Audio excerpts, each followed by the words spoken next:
Today we're going to be talking about taking things personally and why it may not be the best thing for you. What is taking something personally?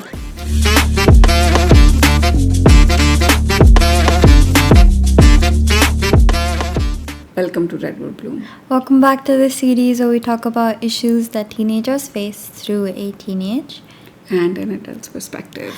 Today we're going to be talking about taking things personally and why it may not be the best thing for you. What is taking something personally?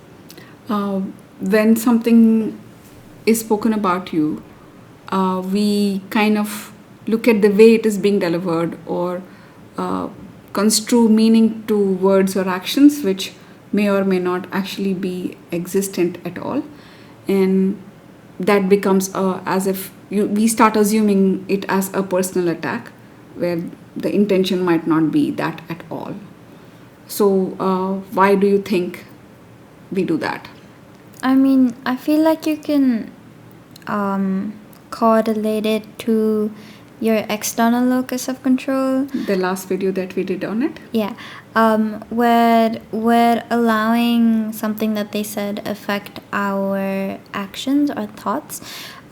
Say you had a project that you had to do and your teacher is telling you that it didn't go really well. So, horrible.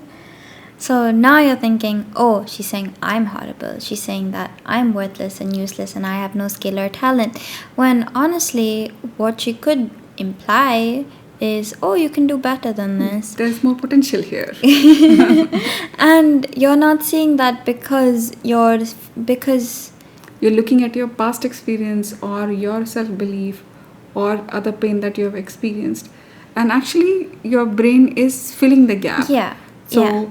Because there's not a lot of information other than the sentence that she just said. Your brain's like, oh, how about we just fill it in? And your brain mostly does it with negative emotions, which is why taking things personally feels so, or like the emotion that you're attaching with taking something personally is so negative. Mm-hmm. The brain actually confabulates stories and fills in the gap with all negative data from all your past experiences. The other reason that we might be taking things personally is also because of the spotlight effect. You want to talk about that? Yeah. So the spotlight effect is basically what the name says. You feel like you have a spotlight on you and everybody's looking at you. All the time. All the time. But we don't realize that everybody has it and that everybody's going through the same experience as well. Having the spotlight effect as well, because there's so much attention on self and you're going through things that you've done again and again and again, like the way that you ate or the way that you sat. Your brain's constantly going through everything that you've done, and the same thing with things that are being said to you. You keep thinking about what it could imply about you as a person and an individual. And so it's basically reading everything as feedback only and negative feedback only. Yeah. So what are things that we can possibly think about doing to get ourselves out of this treacherous self-talk? Again, because we had mentioned it's similar to your external locus of control, you could switch to your internal locus of control, where instead of focusing on yourself, you're focusing on other people and looking at it from their point of view. Yeah. So, oh, he didn't respond to my text. Oh, he's probably busy. Oh, he hates me. No. Oh, he's probably busy and has other things to do. Or his battery died. Drained.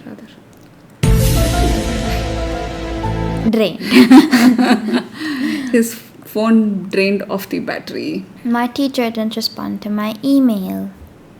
Your email is not the only email that has to be responded to. She is taking care of a lot of students. And she will eventually respond. Or he, yes. I didn't get invited to a birthday party. They probably forgot. Yeah, or they had only as much budget, or their parents gave them the list, or it is too far for you and they're being considerate that you might not be able to drive, and you may feel bad that now you have to say no. Yeah. So the one of the ways to do it is reframing Yeah. on what the problem could possibly be. Switch to your internal locus of control and reframe the situation in your head. Mm-hmm. Also, another thing that may work is, again, because we mentioned the spotlight effect, try looking at yourself as an object rather than a person. Just look at yourself as an object. And Reduce the emotion around it. yeah, because reducing the emotion around it, I feel like instantly switches off taking it personally. And you're gonna be able, because you're not attaching any emotion to it, you're going to be able to think of what they may mean from what they had said. Yeah, or be more holistic in the approach and saying, okay, possibly is there something that I need to do about it? Yeah. So the part around switching off the emotion, the act for switching off the emotion could be the breathing techniques that you can deploy in terms of calming yourself down.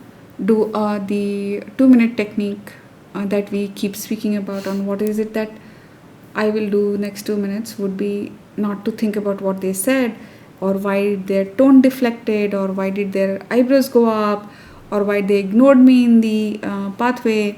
To saying, okay, let's just calm down and have that discussion on, if I can calm down and think about it, will my thought process change or my reasoning differ from what it is today or here and now? Yeah. Right? So those are things that were coming up for us with reference to how we take things personally and what it would mean to you as a teenager. We enjoyed covering this topic for you. I hope that you're able to take something away from here and practice it. It's next 2 hours, next 2 days, and next 2 weeks. Eventually, we get there.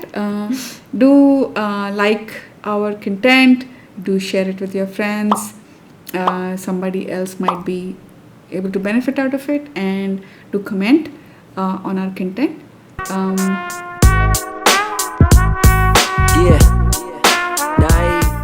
We look forward to seeing you again next week. Bye bye.